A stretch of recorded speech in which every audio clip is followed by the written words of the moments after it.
Hello, and welcome to Impro Theater's YouTube channel. I'm Ian. I'm the OBS operator. That's right. And Siddhart, he is the moderator. Please obey all instructions of the moderator, and we'll get this show on the road shortly.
for joining us for tonight's show.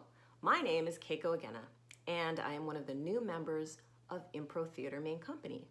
Now, we recognize the immense challenges that artists and theater companies are still facing in the light of the pandemic. In our mission to spread joy, Impro has been active throughout the pandemic. In addition to our classes going online, we have presented over 350 live streamed shows for free. So I'm here, you guessed it, to ask for your support in our mission. Now, when you support Impro, you are helping us to offset those costs, to expand our programming, to strengthen our community, and to spread joy. And you're not only helping the performances, you're also helping the school, which is a vital, safe, welcoming place for artists of all levels and backgrounds. And we've made it very easy to make a donation. Just go to improtheater.com, click the donate button, or you can go to, you can text it from your phone, text Impro to 44321. That's 44321, text Impro. And we are a nonprofit organization, so it's completely tax deductible. Well, thank you very much for listening to this pitch and for making a donation, and please enjoy the show.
Oh, thanks for liking the stream.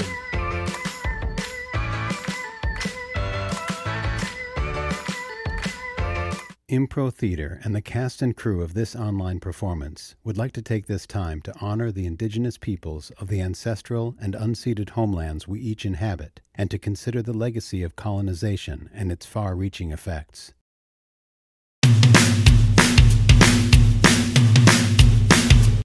Hey everybody, thanks for joining us for Impro Talk. I'm your host, Mike Rock, and coming up in just a couple of minutes, I'm very happy to welcome Brian Lohmann to Impro Talk. But before that, I just wanted to let you know that if you are tuning in live on February 5th, 2022, you should know that Tatiana Godfrey's class, The Black Aesthetic, starts tomorrow, February 6th, Sunday, 2 to 4 p.m. Susan Laurie Parks famously asked the question, what is a Black play? And this class will attempt to answer the question by surveying plays by Black playwrights and asking critical questions about them and using in-class analysis to build possible new structures for improvisational scene work.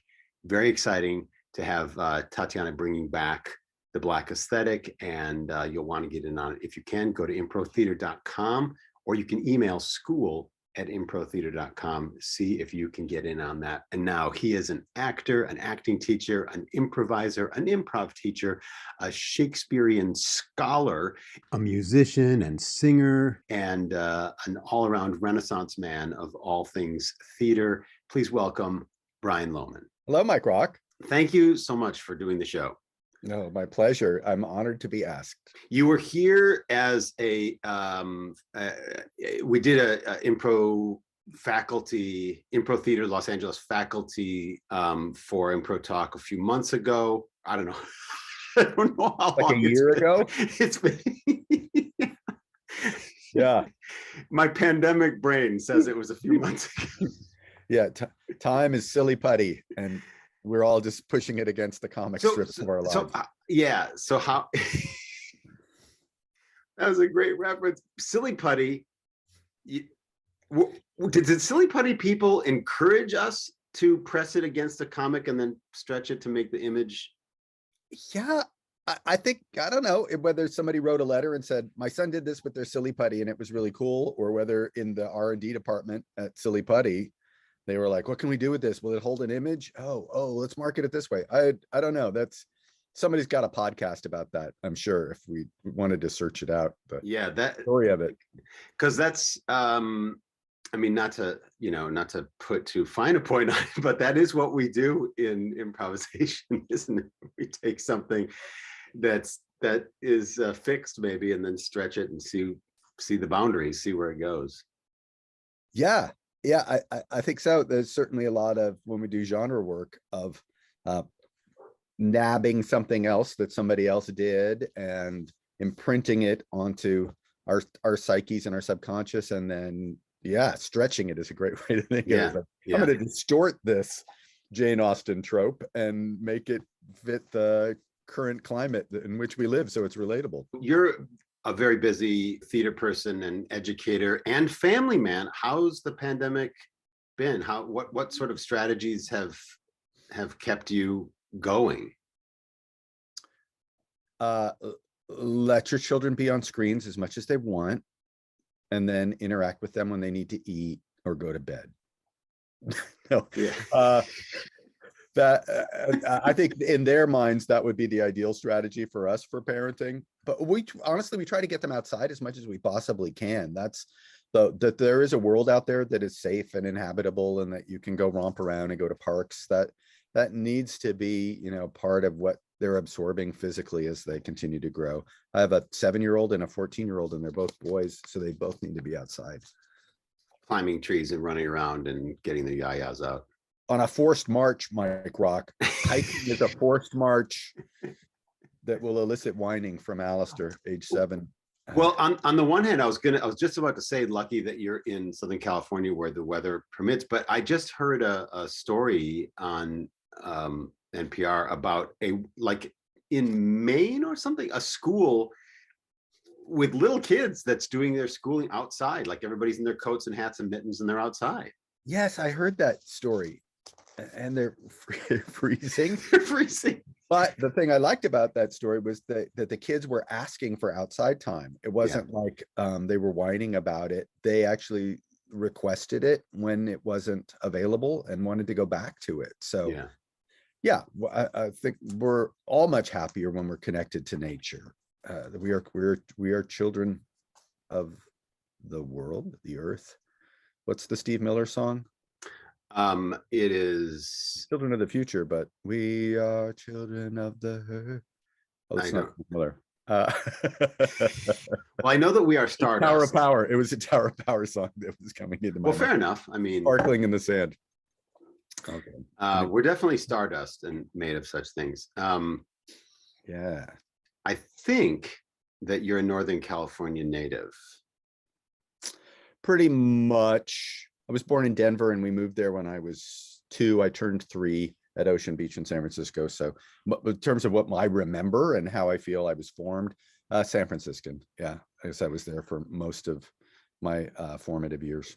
And you have a couple of brothers. Yep. My oldest brother, Steve, is a violin maker, a luthier in Fair Oaks, California, and an excellent craftsman. It's fun to Zoom with him because you'll see cello forms holding it, hanging up in the background, and stacks of flame maple and all of these woodworking tools around the house. That's really cool. And Steve wandered into that gig. You know, it's kind of a great reminder and lesson for me that life will find you and it will help you find a path if you just go out into it and see what's out there. He was backpacking through Europe. A friend of his was studying in Cremona at the violin making school, the Stradivari School. And at that point, there was a dying art. So the Italian government was giving free scholarships to international students who wanted to learn the art form of violin making. So Steve stayed and studied. Were you all musical growing up? Was music a big part of the home scene? Yeah. Lots of records around for sure. And in different kids liked different stuff, but it was the folk era. So my sister Karen played guitar and sang Buffy St. Marie songs. I knew you'd get that reference. I love Buffy St. Marie. Steve studied music for a little bit, had a guitar, which he played in a band briefly, but he was more drawn to the fine arts. And my middle brother, Dave, brought all of this R&B and soul music into the house from his world of hanging out with the cool kids in junior high. So I can remember dancing at parties that Dave was throwing when my parents were out of town, with all the girls from the Catholic high schools to Shotgun by Junior Walker. Look at your cute little 9-year-old brother doing the shotgun. So I love it. That's a great early education. Now, my parents were lefties, so I was raised Quaker. That meant going to a lot of peace marches, and also it meant listening to a lot of Pete Seeger and the Limelighters and the Weavers, folk music. Yeah, the Weavers, the labor songs of the Wobblies. We had a Wobblies 10-inch record, with stuff like Sweet By and By. Oh, that's great. Yeah. Well, you would later do workshops with the SEIU. Yeah, still, I've been a consultant for them for 20 years now. That's fantastic. Yeah. So my dad's early interest in labor activism, he was a writer for the Labor Advocate in Denver and an organizer for the Farmers Union in Minnesota when he first got out of college. So he was always interested in the cause of social justice for working people. And funnily enough, that, like I said, about life's adventure kind of finding you, I was dating a girl whose dad had been an organizer and had just gotten a job putting together a faculty for SEIU to help train their leaders. And he said, would you come do some acting exercises with them to help them be better public speakers and presenters? And that it turned into me developing a public persona development track for them and being on faculty for 20 years. That's really cool. No, it's a beautiful organization, and so many passionate, good-hearted people who do exactly that, just try to help people have better lives. They've been instrumental in the fight for 15, trying to get, fast food workers to get $15 an hour. So I'm grateful that I've had that opportunity to work with them in the way that I have. And a lot of them have never considered themselves performers. So of course, it's always great as a teacher when you get completely fresh, untried material to try to influence and mold. That's really cool. So you also are an accomplished musician. Did you start playing music because of stuff happening at school, or was your family instrumental in getting you to play an instrument?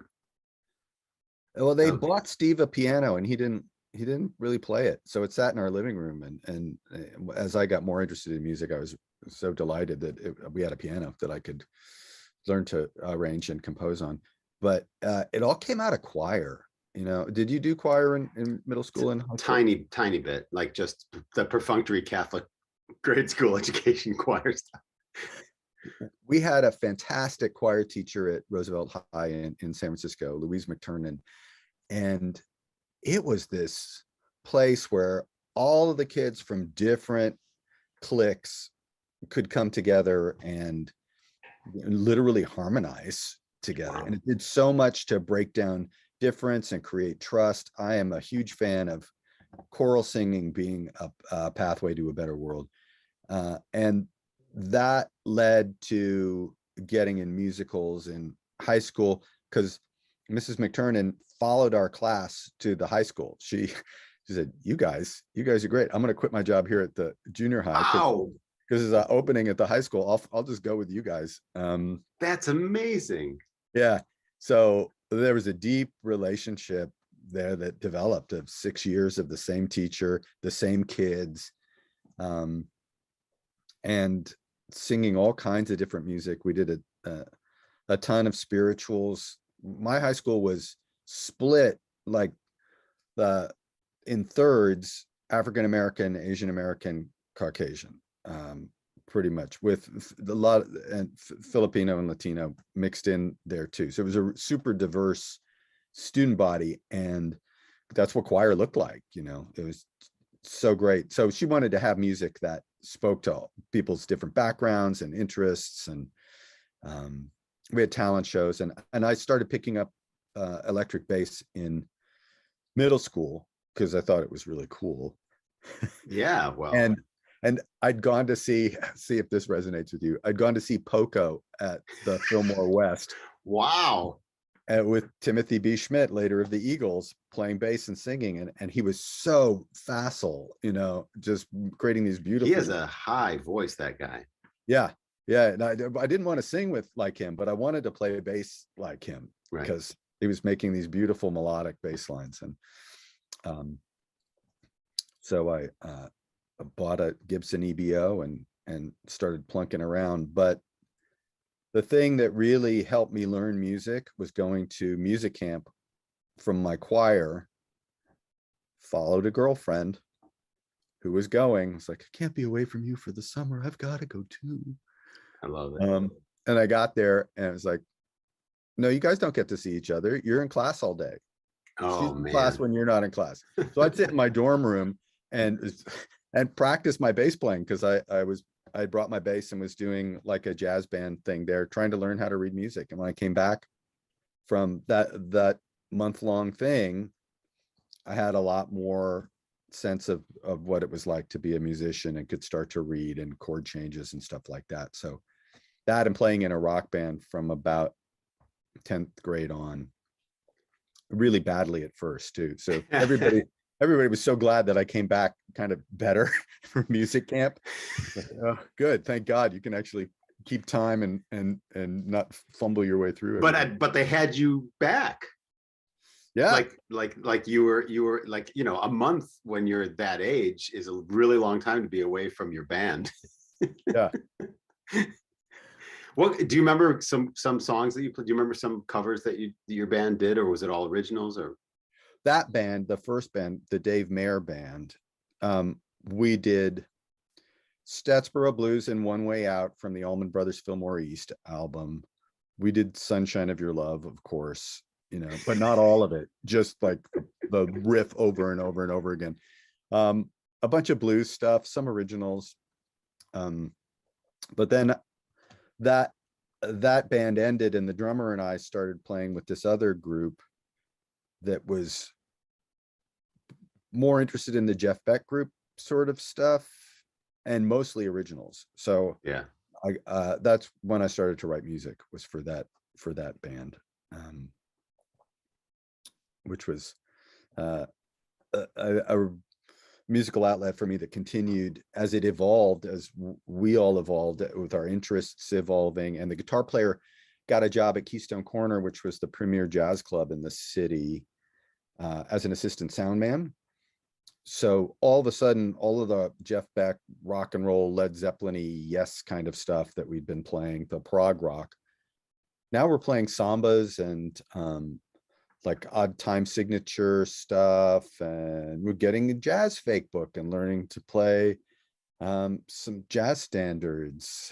Cool. Along Came Betty and stuff like that, because I could get into Keystone for free. I'd go sit in a sound booth, and I got to watch Ayrton, which is where a bunch of the Brazilian influences came from, but also Stan Getz, Cannonball Adderley, Miles Davis, McCoy Tyner. Oh my gosh. Horace Silver. I got a first-class jazz education sitting in that sound booth drinking non-alcoholic fruity drinks and kind of having my mind blown on a regular. You're in 11th grade and you're seeing Rahsaan Roland Kirk play 3 instruments at once on stage, and you can't believe that a human being can do that. Or you're going and you're watching Freddie Hubbard's electric ensemble just like smashing sonic barriers with their fierce dedication to whatever the tune is. Taught me a lot about what you can do in a room as an artist and how you can change the atmosphere by what you create. And that has continued as this kind of a North Star as an improviser, right? That is amazing. That's an amazing list of people. Like, I have that kind of a list about punk bands, because my brothers and cousin and I worked, I was underage, but we worked in a punk club in Wisconsin and got to see, everybody back then. But to see, that list of people, just being able to see Miles and Cannonball Adderley and et cetera. I mean, these are jazz heroes. That's amazing. And of course, that's right on the cusp of you doing improvisational theater, I think. I mean, I think that's probably within a couple of years of you starting to do improvisational theater work. Yeah, it's parallel, because I had improv as an English elective in high school. So in 11th grade, Mary Edosides from the Pitchell Players, which is an offshoot of the committee. So that's my leaf on the tree of improv from Chicago. Mary's teaching English at Washington High School, and she says, I'm going to teach improv as an English elective, and let's do a performance component. So our class started performing in a church basement on Friday nights, doing sketch and improv, and I'd play bass for our rock and roll parody. Wow, I love it. We did some political satire, and I got to write a song called Why You Want to Leave Me, which was a 70s soul ballad with the guy plaintively pleading, like, what is it I did wrong? Why do you want to leave me? And the verses are just a list of all the horrible stuff he's done to his girlfriend, and with the I didn't mean to, I don't know. Yeah, and it becomes his problem, like the typical male approach to it. Like, I can't figure this out. You've got to help me figure out my own abusive pattern with you. That's your work. You do the labor to help me figure it out. Unbelievable. And you were all of 13 or 14 or something, coming up with those. Yeah, 16. 16, sure. I got to find that photo, Mike, and send it to you, our press photo, because that group evolved into an actual professional group where 3 of us worked with 3 members from the Pitchell Players, Chris Prave, John Fromer, and Mary, and then me, Diane Amos, who has done a bunch of film and TV and is most recognizable as the Pine Sol lady of the last 40 years. Wow. Fantastic performer and improviser, and a woman named Lori Cox. So it was the 6 of us, 3 teenagers and 3 people in their 30s doing topical political satire in North Beach in San Francisco at nightclubs for a couple of years. And I'm doing that at the same time I'm doing Phases, which is the name of the fusion band now that's doing jazz, rock, funk, Latin. Wow. Yeah. So the old 65 Chevy station wagon is getting a real workout as I'm driving it around town to gigs with the amp in the back. How did your parents feel about your like just immersion into music and theater stuff at that young age? I was the youngest of 4, so I think they were kind of grateful that I was occupied and I wasn't getting into trouble. So as long as that was happening, and the people I was I got to work with were lovely people. So it didn't hurt that one of the people in that San Francisco Times group, which was the improv group, was a teacher of mine from high school. That didn't hurt, that Right. some adult authority figures were there on the scene. You're in good hands kind of thing. Yeah. And the overlap between the groups, Jason, who was the guitar player in Phases, was also the sound man for San Francisco Times. So we'd see each other at rehearsal, and then he'd be running the reel-to-reel open tape deck, doing the music cues at the San Francisco Times gigs. And then we'd, be rehearsing for Phases gigs at car showrooms or whatever it was we were doing at that point. San Francisco Times ends around 78 or so, and I went to a year of college at San Francisco State, dropped out because I wanted to just do acting, and because San Francisco Times was gigging, I thought, well, I'm gigging in North Beach, I should just dedicate myself to my art and my craft and figure out how to do that stuff. I got a commercial agent and I booked a couple of national commercials, which also deluded me into thinking that this was actually a viable career path. I don't have to do anything except just shoot commercials and do improv, which, as we all know, is not true. But I went back to school and did summer stock in 79, thinking I got to get back into college. I'm getting a little restless and bored. And summer stock, I got cast opposite Annette Bening in The Mousetrap. Oh. So there I am on stage with what is clearly a very skilled, mature, proficient, like professional level actor. And she's my age too. She's 19 or whatever. But still, she at that age, she had those chops. So Yeah. that made me up my game. And it also made me realize, oh, there's a lot to learn at college. This is cool. I could learn a lot about acting here. So I went back in 1980 and got cast in Time of Your Life along with Greg Proops. So Proops was doing Fault Line at the Dorms with Reed Kirk-Rollman and Reed's sister Heidi, who was also in Time of Your Life. And when they found out I did improv, they said, come guest. So I they had a regular Thursday night thing at the Dorms. I don't know, did you do improv in college at all? Yeah, that's my inroad was being in a production of His Girl Friday, and then somebody came to a rehearsal and said, we're starting a theater sports group, and 6 months later I had taken it over. Yeah. So That's so funny. That's kind of what happened with me in Fault Line. As I said, eventually they said, would you direct since you've had more professional experience than anybody in the room? And it was like, yeah. But we had a ball doing shows in the Dorms. Forrest Brakeman was in that group as well. He was Greg's roommate and stand-up comedy partner. So 1980, the Fault Line just kind of goes boom. And tons of creativity and sketch writing and writing songs and stuff. We had a great musical director, Jim Cox, who could pretty much play anything. One of those savants where we would do an improvised Beatles parody and Jim just knew all the songs. Yeah, that's fantastic. And he could morph them into something else. It was so much hubris to go like, yeah, let's just be the Beatles. But that's also where I started doing improvised Shakespeare, is back in 1980 in those shows. And we invited, McShane was in the theater department too. And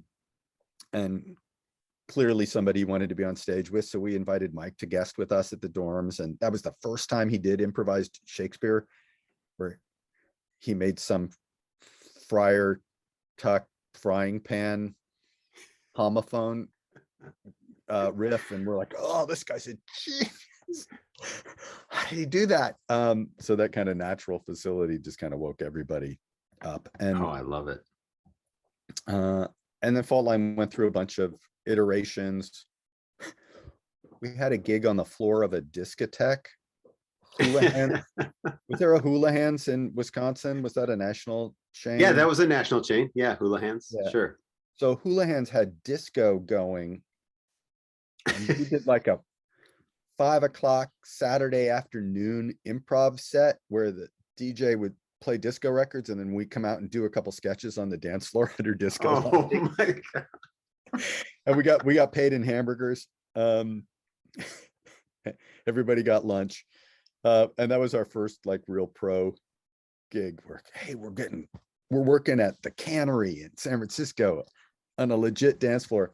And that DJ made so much money in the disco era that he retired at like 39. Oh my gosh. Bought a sailboat.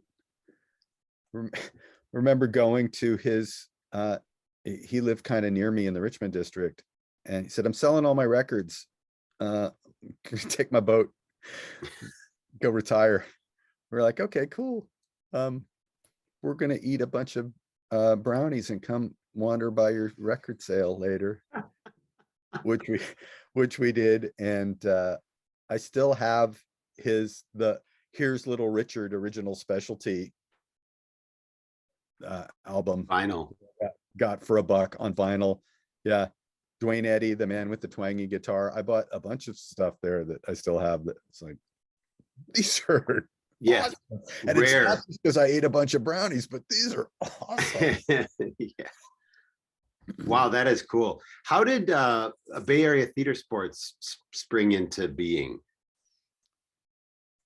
So Rebecca Stockley from Unexpected Productions, Seattle Theater Sports, is friends with William Hall from the Fratelli Bologna, which is a real core comedy company in the Bay Area that had been doing commedia shows at the Ren Fairs for a number of years. Fantastically skilled. They're the press corps in The Right Stuff, in that Phil Kaufman movie, the kind of antic clowns in that. And a few of them, yes, and Williams' suggestion, which is, let's bring Rebecca down to teach us some Keith Johnstone theater sports games, because Unexpected had learned from Vancouver, which had learned from Calgary or Edmonton. It had come across Canada and then down the West Coast to us at this point in San Francisco. So that first workshop, Dan O'Connor is in, which is the first time I meet Dan. And we do like 4 workshops with Rebecca learning theater sports games.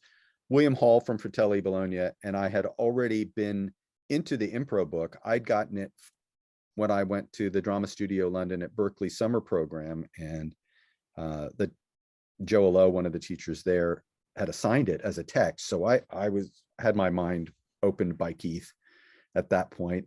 And William and I both were sitting in an audition, and he was reading Impro, and I went, you know that book? And he was like, yeah, this is a great book. So we bonded over that. And then he reached out to me and said, you want to do this theater sports workshop thing? So out of that, we did a show, like you do at the end of learning theater Sure. sports, Yeah. you match. So we did. And then about half a dozen of us said, I'll volunteer to help make this happen. And the founders met at a room in the Mission District and figured out where the venues, the Bolognas were already plugged into the performance scene. So we got in at a dance space called the New Performance Gallery, where the Margie Jenkins troupe, I think, was in residence. And we did Monday nights in this pretty cool dance space with great lighting and a sprung floor. And it grew and grew and grew. But that was the beginnings of it. And Rebecca's still there. Rebecca is still helping steer that ship, and a vital part, and a wonderful improviser and teacher.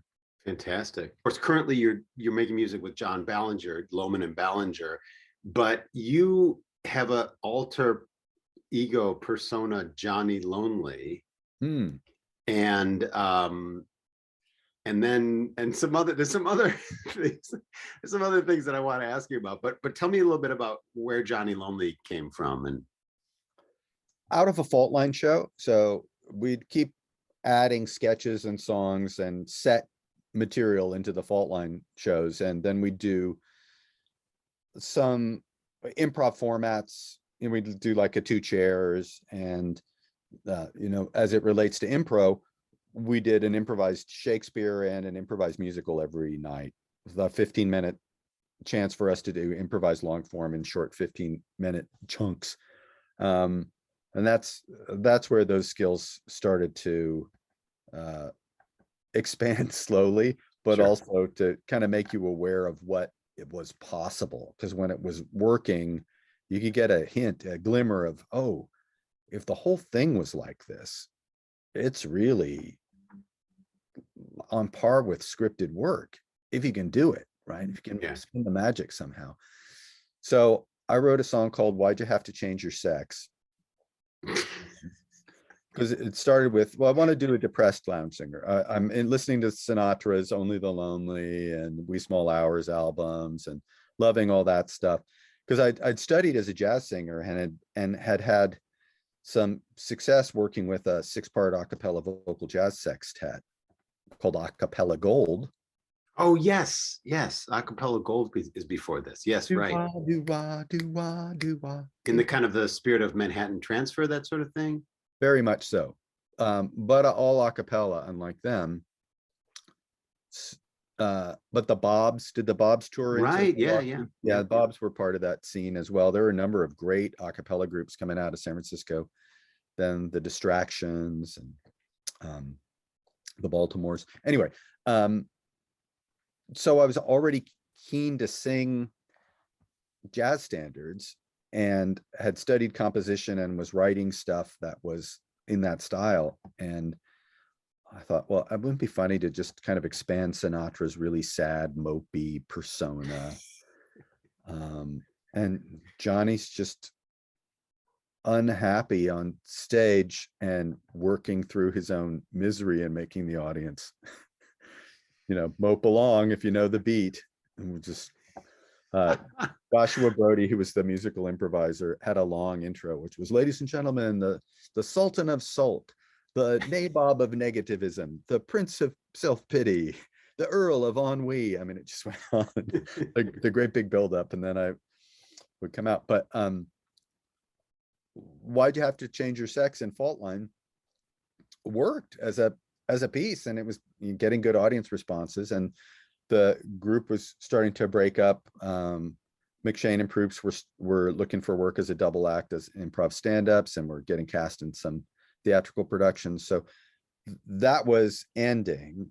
And what I had, like, God, what do I have? What's my creative capital that I can do something with? This group has been so much of my life and a big part of where I get to practice my art and who I am. I could do Johnny Lonely. I'm feeling pretty sad right now. I think I could do 3 sets of Johnny Lonely. Really. So that's what I did. So Joshua, you want to do a Monday night cabaret gig at the Paradise Lounge? They're going to let me do Blue Mondays there. Wow. But I didn't have enough original material. So it was, 3 sets of we didn't just do ballads, we do Lush Life as an up-tempo number. I used to visit all the very gay places, come what may places, and then get sad. Life is lonely again. So we tried to keep the comedy alive throughout, and that was the challenge. How do you do 3 sets of sad, depressing material and make it funny? But Johnny's life force was strong, and turned into a solo show that I did. I toured in Seattle, and I went to the Melbourne Comedy Festival and the Adelaide Fringe Festival. I did it in Edinburgh at the Fringe Festival and at cabarets in London. But the full theater show was in Australia and Seattle, and that was a great opportunity to try to do solo, do a one-man show with music. Really fun. That's really cool. And it must have been exciting to be just the two. Was it just the two of you, like you on stage and a musical accompanist? By the time the one-man show happened, I had recorded tracks. I wrote arrangements and had a 3-piece horn section that I recorded the tracks for. And then I would sing to tracks for those numbers. And then I played and accompanied myself on guitar, because it wasn't financially feasible to take another person to Australia for the producers who were taking a flyer on me coming out, first time from the States anyway, to do that show. And same thing for Seattle. It was kind of a shoestring budget, but it's also, Johnny's even lonelier if he's by himself. Yes, sadder, of course. Right. Singing the track. I had a bar on stage, so I had one of those portable bars where I would make a blended drink with bottles of pharmaceuticals and scotch and drink it, and then pound my head against the wall, and then come back, because part of what made it work theatrically, was sustainable theatrically, was the mask on, mask off part of it. Because you realize partway through, Johnny's doing this to manipulate the audience into feeling sorry for him, because he desperately needs that kind of support. And if you can get a room of people commiserating with you in a comedy show, it's kind of glorious. Yeah. I'd bring an audience member up on stage and have them break up with me with a Mad Lib letter that I'd gotten suggestions from the audience and put in early in the show, and then I'd have them read the letter to me as they break up with me on stage. Oh, that's good. Which was fun. How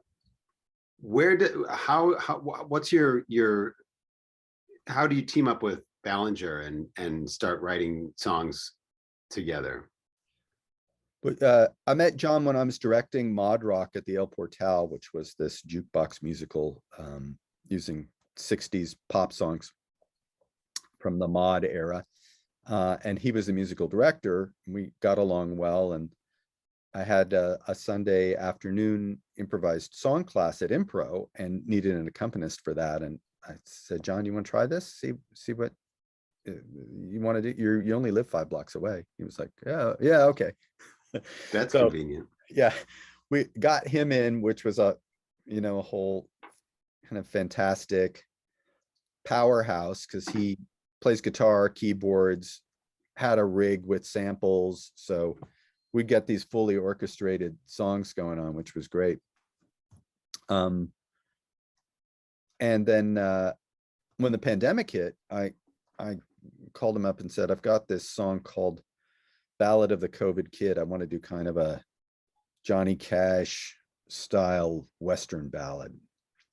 Can we record it at your place? You want to work on it with me? He said, yeah, that's good. I'm not doing anything. Nobody is. So we did that, and that was fun. And I think a very cool song. I said, let's do some other stuff. I've got this Johnny Lonely song called I Love You at a Distance, which I think is perfect for social distancing right now. Yeah, naturally. Can we do that? So we did a bossa nova, and then I said, well, got this other idea for a song called I Can See Too Much of Your Face, which is about people who won't wear masks. It was all of this was aimed at how do we get people to wear masks in what seems to be a totally sane approach to keeping everybody healthy and not dying. But the resistance to it was baffling. And I thought maybe if people sang along with it and then realized, oh, well, I guess I could wear a mask. They're talking about me. Yeah, I can do that. I'm into it. So we recorded I Can See Too Much of Your Face, and then I've twisted John's arm to do one more song. Said I want to do a dance rock song called Super Spreader. Can we do that? This party is a super spreader. It was like, okay, yeah, we can do one more. So but John's brilliant, incredible engineer, producer, incredible musician. So whatever I brought in, I'd just kind of sit by the computer and wait for files to show up from John's magic alchemical production lab, and God, these are great. So they're all up on Bandcamp at Lohmann and Ballinger. People can listen to them. I'll put a little subtitle here that people will be able to see on screen. That's really cool. I mean, that's making lemonade. I mean, there you are, stuck in a pandemic, and what is there to do but maybe be creative? Back to what's the point? What's the purpose of it? How can my art do something that might make society a little bit better and not just entertain, but my early social satire, political satire roots from San Francisco Times have been a thread throughout everything, except Johnny Lonely, which was totally self-indulgent.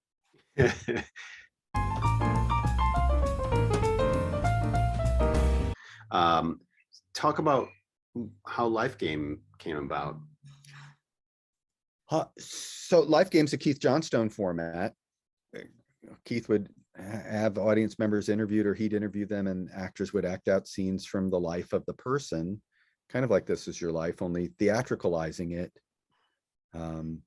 Let's see this scene as a moving body scene, or let's see this scene using some sort of puppet as you, and you'll interview you as the puppet that is you. And that show really caught the imaginations of the Improbable Theatre Company in London, which is a brilliant improv theater company, always experimenting new forms and new techniques, new material. They have a mask maker as one of their principal artists. So they did the show in La Jolla Playhouse, and got picked up to do a run in New York at the Jane Street Theater off Broadway.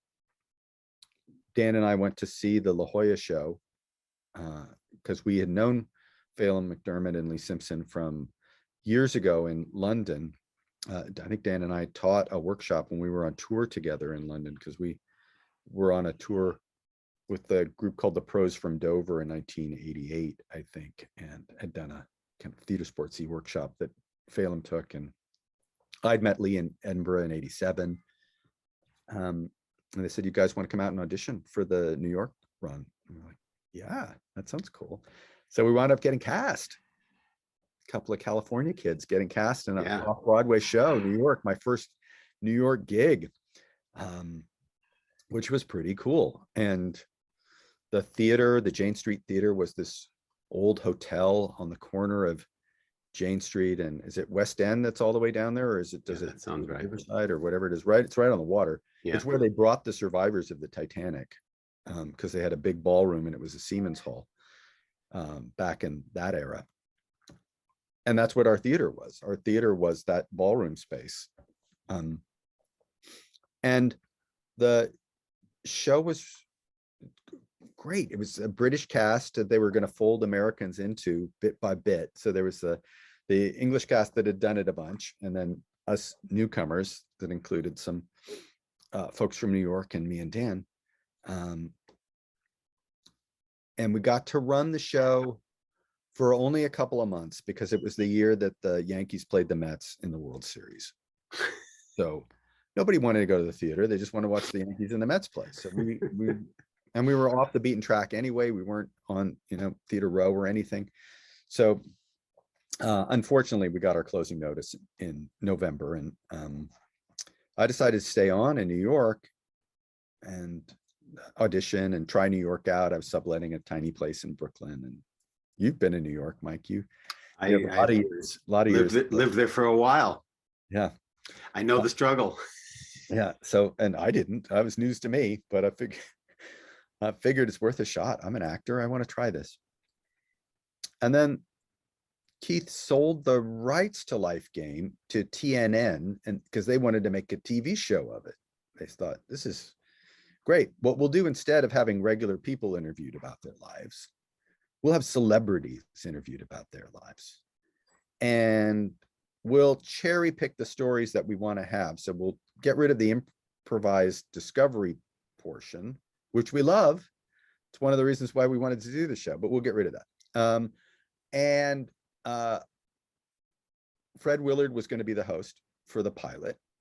So we got to work with Fred. Fred wound up not doing the series, and they asked me to host. So now I'm hosting the TV version of this thing. And to make sure that it wasn't, dangerously improvisational, the producer stuck an earbud in my ear so that he could direct me to ask certain questions, or anyway, it was just kind of a debacle. Unfortunately, we had great high hopes of, yay, we're doing improv on TV. This is going to be this will be the answer to Whose Line. Dan and I are finally in a TV show together. But they just brought they brought a wheelbarrow full of plastic toys out that they thought would be useful props, like a toilet seat cover and a plastic shark and stuff you would never have at an improv show. Like, we're like, well, where are the cool masks and ribbons that we did in the Improbable show, or the small marionettes that we would manipulate to create?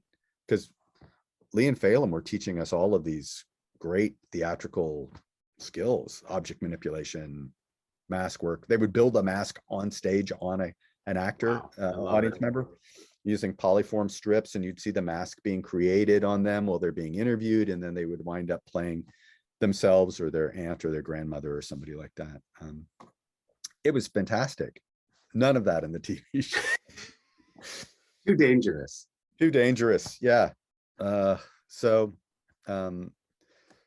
Life Game, unfortunately, went the way of many shows after, I think, 9 episodes. It's a really exciting format, and unlike anything else I've done, that triangulation between the guest discovering their life again as they talk about it, and then the actors discovering that person's life as they act it out and kind of morph it and transform it, and then the audience discovering the guest's reaction to seeing their life acted out. So it's got these waves that resonate throughout the production that are really magical when you see somebody being moved by something they've lived through that is now amplified through theater. Theater does good work in that show, and it really helps people understand what somebody else's life might be like. So it's kind of an empathy building machine as well. Oh, I love that phrase. It's an empathy building machine. And also, people overuse the term works on so many levels, but this is an example of something that works on a few different, very significant levels. It has a sort of a meta form, and then experiential form, and then almost a nostalgic form for the person whose life is. Yeah, I think that's right. There's a nostalgia, but it's also a celebration. Sure. Whoever's life is going on up there, we all go through these different, benchmarks, these events, these experiences. So watching somebody relive a transformative moment at a senior prom automatically triggers everybody in the audience's memory of their own prom. Of course, they bring their history to it. Yeah. How did you get captured and captivated by Shakespeare's work? Do you remember the origin story of you hearing or seeing or reading and saying, I need to know more about this guy? Well, a couple of things were happening in the theater department at San Francisco State. I didn't do any Shakespeare there. I was intimidated by it. I didn't think I could do it. But McShane was cast as Macbeth in a pretty great student directed production that started with the battle coming down the aisles with everybody. You know, you'd never fly now, but they were just wielding heavy metal swords. Oh my God. Clang, clang, clang. Yeah, super exciting. And Mike was skilled enough to play that role and pull it off at a professional level. And Jane McPhee played opposite him, and she was equally skilled. So it had a lot to recommend it. And he kept getting roles at Berkeley Shakespeare, which was happening in John Hinkle Park in Berkeley across the bay. And went to see him in almost, I think, everything he did, and a bunch of other stuff that was also really great. Well performed, well directed Shakespeare.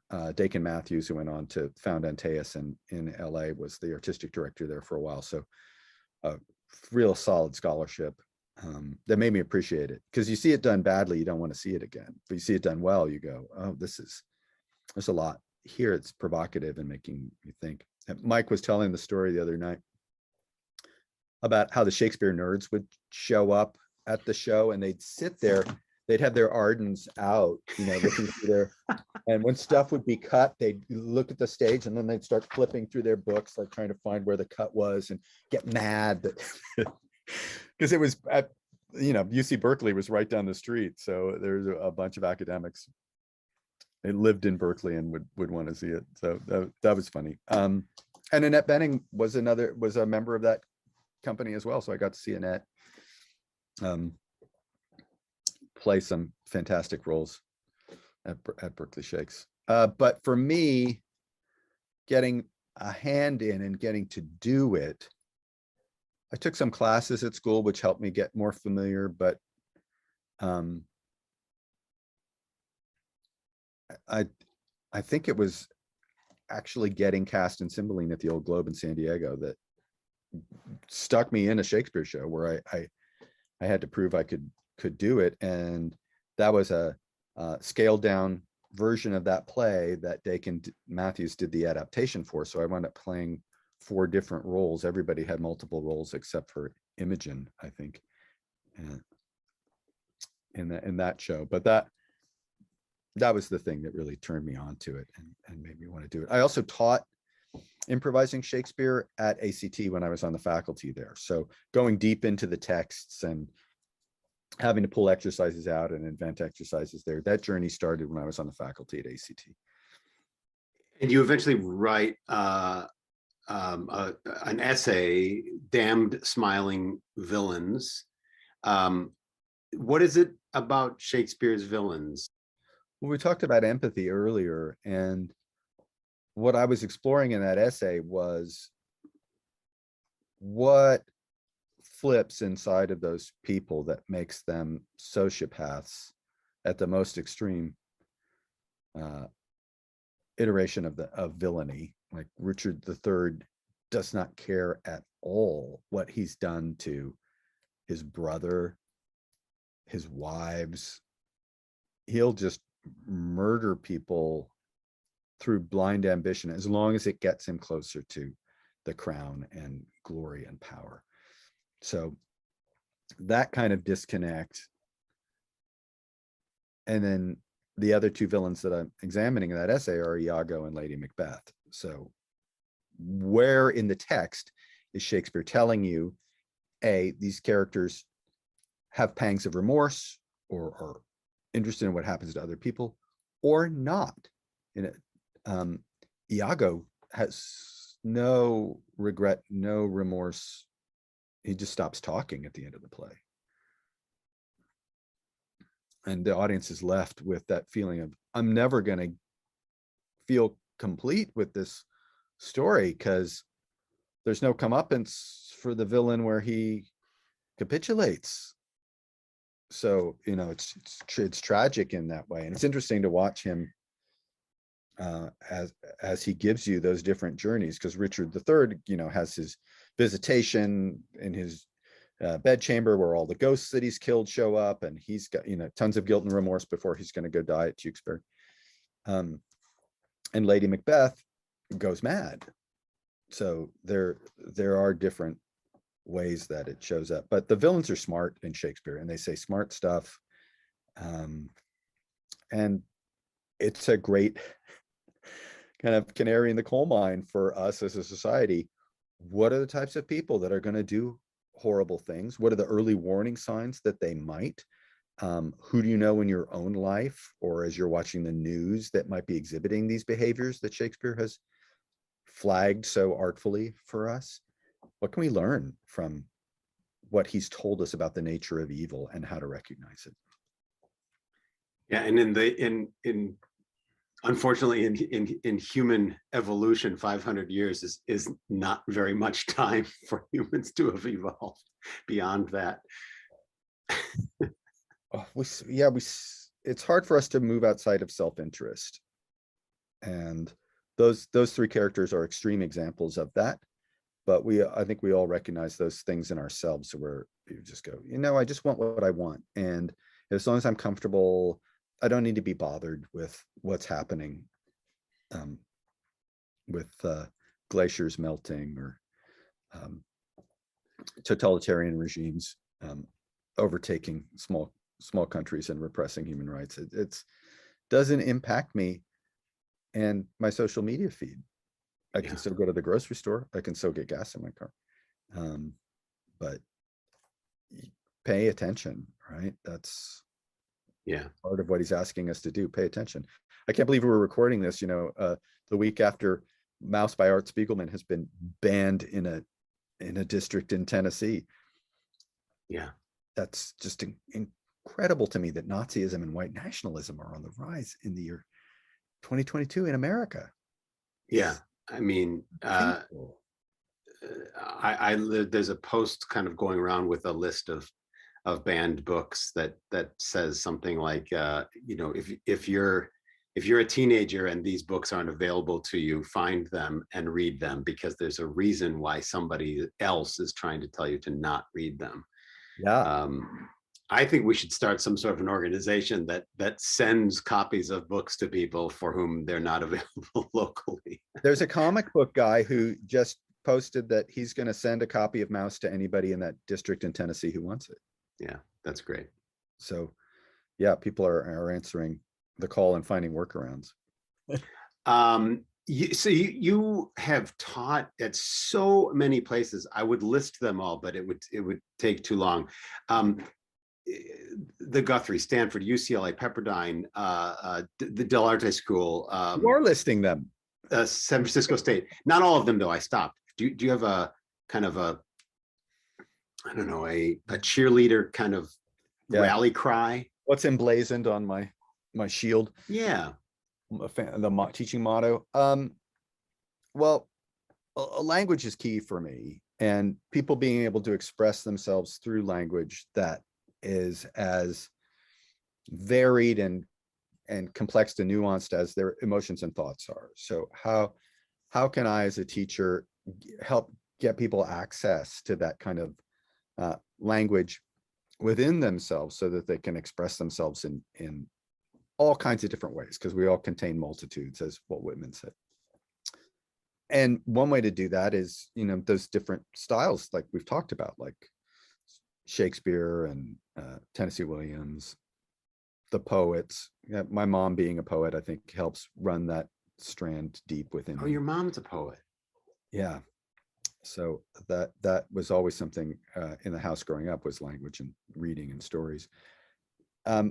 But improv, and when I teach improv or I teach acting, I'm encouraging human evolution. I'm encouraging people to find the parts of themselves that they haven't explored yet, that might be a little dormant, or they might be a little afraid of them. Like, I didn't think I could do Shakespeare in college, and I wound up getting to do it by giving myself permission. So in my classes, it's the Johnstone thing of get out of your own way. I'm trying to get people to get out of their own way, take risks, try things, but try things in a way that are going to allow you as an artist to spontaneously create on stage with the maximum amount of expression. And so it's not just verbal, it's also physical. Having taken some clown and some mask work and viewpoint stuff, there's the physical vocabulary is not what I studied, primarily, but it's something that I use as well. So express the multitudes within you, I guess, would be the short answer for the shield. That's fantastic. Motto is the word I was trying to find. That That's I was the word. grasping for. Yeah. Do you think either of your kids are gonna make careers in the arts? If you had to make a prediction? Yeah, I think if the enabling environmental conditions are there, they would gravitate towards that, right? But it's not enough to be an artist in a country that underfunds the arts. You have to be an activist as well, so that there are arts institutions that will nurture those artists within that country. And that's an ongoing fight. We just got to figure out how do we encourage the funding so that there are instruments in the high schools for kids who want to learn how to play the clarinet. There's a clarinet available to them. How do we take the onus off the parents who are now funding those choir trips, so that the school themselves has enough funding to be able to pay for students going and singing at choir competitions? It's as a parent who wants their kids to be able to have those opportunities, it's a real issue. Yeah. You can study with Brian Lohmann at Impro Theater Los Angeles, doing improv and Shakespeare, and or both. And you can hear his music at Lohmann and Ballinger. You'll be able to see that on the screen. What else, Brian, would you like people to, where else can people find you? I'm on Instagram at Lohmanster. And I'm on Facebook, post stuff on Facebook and link to things there. And I have a website that's not very functional. Want to see some pictures, it's a good place to go. That's going to get retooled. So, watch this space for me getting off my butt and making my website better. And one day we'll be back in rooms doing shows, and you'll be able to see Brian performing live. Yeah, and there's tons of video out there. People want to watch you and me doing a show together, Mike. They can go to Vimeo, right? There are links on the Impro site of past shows. So yeah, that's I think we've got a noir show from the Broad that's up, and some Jane Austen stuff we did together, right? From the residency that Impro Theater did at the Broad stage in Santa Monica. Yeah. And I don't know if there are any North Coast rep shows, but those would be fun. Oh, I hope we can find them, videos of those. Yeah, I had them cataloged in my my binders of all the shows I've done that are on the wall in my office. And you can have an office like this too if you study improvisational theater. They just kind of give it to you after 10 years. In the Improv building. After 10 years? I deserve a couple of those offices. Oh yeah, you do. Well, you've got them, Mike. They have your name on them. They're up on the 15th floor. Watch this space, folks, for more from Impro Theater and from Brian Lohmann. And we'll see you next time. Thanks, Brian. Thank you.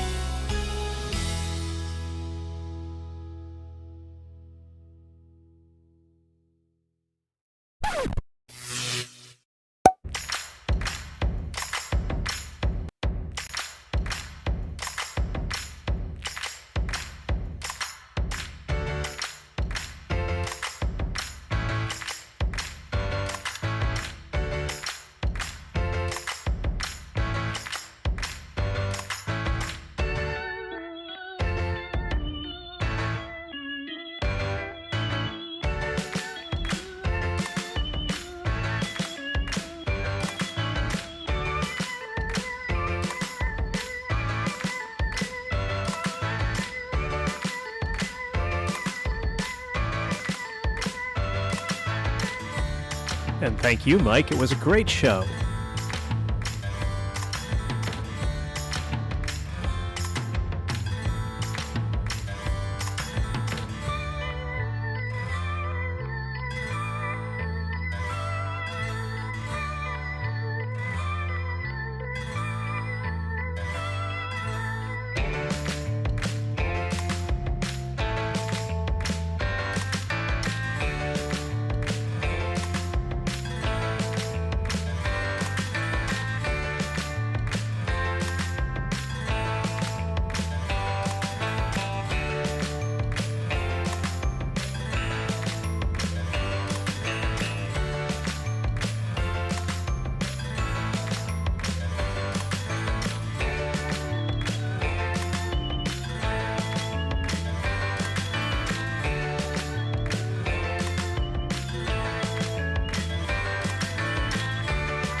Voice of reason telling you the show has ended, and I'm not sure why you're staring at the screen anymore, but I'm going to keep having it play until I see everyone leave.